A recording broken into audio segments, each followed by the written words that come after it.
आज हमारे साथ हैं मुबारकपुर कल्हेड़ी के रहने वाले मेहताब अंसारी जी और ग्राम प्रधानी का इलेक्शन लड़ रहे शारिक अंसारी जी। सबसे पहले आपका बहुत बहुत स्वागत है, इस्तकबाल है।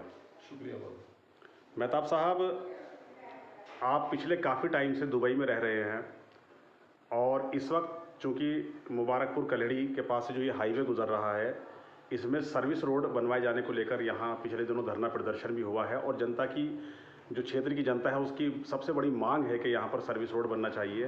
तो इसको लेकर आपका क्या कहना है? सबसे पहले मैं भारतीय किसान राजनीतिक पार्टी जिसने ये सर्विस रोड को लेकर के एक धरना प्रदर्शन के रूप में एक स्टार्टिंग की थी, जी जी उनका मैं बहुत तहे दिल से शुक्रिया अदा करता हूँ जी कि हमारा गांव और इससे जुड़े और 20-25 गांव जो हैं जी इस सब के विकास के लिए अगर एक चीज़ मानी जाए जी तो वो होता है कि कनेक्टिविटी। जी। और जब हमें बहुत खुशी हुई थी इस बात की कि यहाँ पर 4 लेन हाईवे निकल रहा है, जी तो हमें लगा था कि हमारा गांव अब डेवलप कर जाएगा। जी जी लेकिन जब मालूम पड़ा कि ये जो फ्लाईओवर ये जो बन रहा है 4 लेन हाईवे, जी ये यहाँ से पूरा ब्रिज बना करके निकलेगा, जी। तो हमें मायूसी हुई थी कि इसका हम कुछ फ़ायदा नहीं उठा पाएंगे। अच्छा। उसके बाद मालूम पड़ा, मैं तो बाहर रहता हूँ, हमें ये जी। चीज़ होती थी, मैं बार लोगों से कांटेक्ट भी करता था, कांटेक्ट में रहता था हमेशा।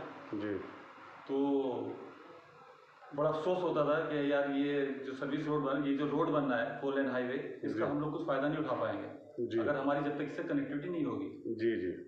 तो ये हमारे ख़ानदान के मेरे भतीजे गालिब, उसको बिट्टू जी, जी जी जब मुझे मालूम पड़ा कि इन्होंने ये बेड़ा उठाया है कि हमें सर्विस रोड चाहिए, जी तो हमने इनको बहुत अप्रिशिएट किया और उनको पूरा उसको ताउन करने की इनसे बात की।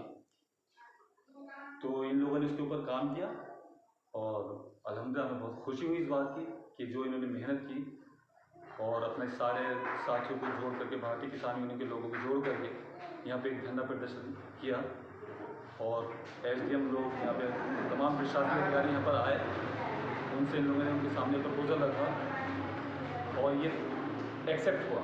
जी। तो दिल की गहराई से मैं इन लोगों का पूरी पार्टी का और इन लोगों का, जिन लोगों ने इसमें मेहनत की, इन्होंने कोशिश की, उनका मैं तहे दिल से शुक्रगुजार हूँ कि यहाँ पर सर्विस रोड की मांग को पूरा। अच्छा मेहताब साहब, कैसा लगता था जब यहाँ पर धरना प्रदर्शन चल रहा था? लगातार 11 दिन तक धरना प्रदर्शन चला और आप दुबई में थे, तो कैसा महसूस होता था आपको, इतना मतलब फासला होने पर, इतने दूर रहने पर? सच मानो साहब, ये जो परदेश की ज़िंदगी है ना जी, ये इसके बारे में आपसे क्या बताऊँ। ये परदेश की ज़िंदगी, आंखों में आंसू है और कुछ नहीं है। अच्छा। ठीक है, लेकिन क्या करें, बच्चों का आपको मालूम है आज के जी जी, बच्चों के परिवार को चलाना, रोजगार का मामला, बच्चों को छोड़ के जाना कितना मुश्किल होता है। जी जी। लेकिन मेरा दिल, मेरा रूह हमेशा मेरे गांव से जुड़ी रहती है और मैं तमाम अपने लोकल न्यूज़ पे जो मेरे यहाँ की न्यूज़ आती है मैं उनको सबको देखता हूँ जी। ठीक है ना। तो मेरा हमेशा दिल ये करता था कि इस धरने प्रदर्शन में मैं भी हिस्सा बन जाऊँ। अच्छा। लेकिन हाँ, मैं सोचता कि काश अल्लाह ताला मेरे पर लगा दे, पंछी बन जाऊँ, पक्षी बन जाऊँ और उड़ करके एक बार धरने प्रदर्शन जाके बैठ जाऊँ। अच्छा। लेकिन ऊपर वाले ने, उसका लाख शुक्र है कि उसने इतनी जल्दी इन लोगों की बात को अधिकारियों से मनवा लिया। नहीं तो मेरा ये अब आने का प्रोग्राम था, मैं 100% धरना प्रदर्शन चलता तो इनके साथ दिन रात इनके साथ रहता उसके लिए। मेहताब साहब, आपने अपना कीमती वक्त दिया, इसके लिए आपका बहुत बहुत शुक्रिया, बहुत बहुत मेहरबानी। शुक्रिया।